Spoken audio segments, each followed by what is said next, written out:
രേണു ചേച്ചിയാണ്. പല ഭാഗങ്ങളിലായിട്ട് ചേച്ചി തല നന്നായിട്ട് ചൊറിയുന്നത് ഞാൻ കണ്ടിട്ടുണ്ട്. കുളിക്കുന്നില്ല എന്നും എനിക്ക് മനസ്സിലായിട്ടുണ്ട്.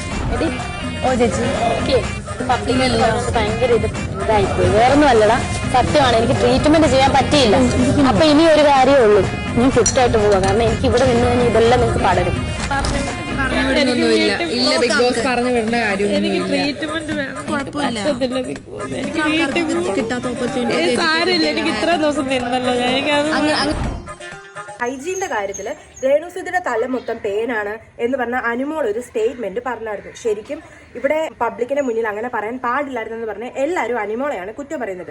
പക്ഷെ ഒരു കാര്യം ചിന്തിക്കേണ്ടത്, അനുമോള് തന്നെ വീഡിയോയിൽ പറയുന്നുണ്ട് ഒരുപാട് വട്ടം രേണു ചേച്ചിയുടെ തലേന്ന് പെയിൻ പൊങ്ങി വന്നിട്ട് അനുമോള് തന്നെ എടുത്തു കൊടുത്തിട്ടുണ്ടെന്ന്. ഇതുപോലെ ഒരു പബ്ലിക് പ്ലാറ്റ്ഫോമിൽ വരുമ്പോഴത്തേക്കിന് രേണുസുധി ശ്രദ്ധിക്കണമായിരുന്നു. പുള്ളിക്കാരി പറയുന്നുണ്ട് പുള്ളിക്കാരിക്ക് ടൈം ഇല്ലായിരുന്നു ട്രീറ്റ്മെന്റ് ചെയ്യാൻ, പെട്ടെന്ന് ബിഗ് ബോസ് വിളിച്ചതോട് പെട്ടെന്ന് വരുമായിരുന്നു എന്നൊക്കെയാണ് രേണുസുധി പറഞ്ഞത്. ശരിക്കും ഇത്രയും ദിവസം അനുമോൾ പറഞ്ഞ സംഭവം രേണുസുധിക്ക് ആ ബിഗ് ബോസിന്റെ അകത്ത് നിന്ന് എന്തെങ്കിലും ചെയ്യാൻ പറ്റുമായിരുന്നെങ്കിൽ ചെയ്യാമായിരുന്നു. അറ്റ്ലീസ്റ്റ് ബിഗ് ബോസിനോട് പറയായിരുന്നു എന്റെ തലയ്ക്ക് ഇതേപോലെ പെയിൻ ഉണ്ട്, എനിക്കൊരു പെയിൻ ചീപ്പോ എന്തെങ്കിലും തരാമെന്ന് പറഞ്ഞു. അവിടെ 71 ക്യാമറ ഉണ്ട്, എപ്പോഴും 71 ക്യാമറയിലും രേണുസുധി പോയി കരഞ്ഞു മൂങ്ങുവാണ് ചെയ്യുന്നത്.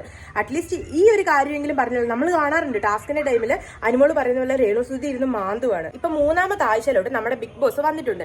ഈ 3ാമത്തെ ആഴ്ചയായിട്ടും രേണുസുധിക്ക് തന്നെ ഇതിനൊരു സൊല്യൂഷൻ കണ്ടെത്താൻ പറ്റിയില്ലെന്ന് പറയുമ്പോഴത്തേക്കിന് അത് രേണുസുധിയുടെ തന്നെ ഫോൾട്ടാണെന്ന് ഞാൻ പറയുള്ളൂ. ഇപ്പൊ കുറെ പേര് അനുമോളെയാണ് കുറ്റം പറയുന്നത്. അനുമോളെ കുറ്റം പറഞ്ഞിട്ട് കാര്യമില്ല, അവള് ഒരു ഗെയിം കളിക്കാനായിട്ട് വന്നേക്കുവാണ്. അവർക്കെതിരെ ആര് നിൽക്കുന്നു അവരെ വെട്ടിയിടാൻ തന്നെയാണ് അനുമോള് നോക്കുന്നത്. ആ സ്ഥാനത്ത് ഇപ്പൊ രേണുസുധി ആയിരുന്നു, രേണുസുധി സൗഹൃദം നോക്കി നിൽക്കുമായിരുന്നോ അതോ അനുമോളെ വെട്ടിയിടാൻ നോക്കുമായിരുന്നോ? നമ്മളാണെങ്കിലും അതുപോലെ തന്നെ ചെയ്യുള്ളായിരുന്നു.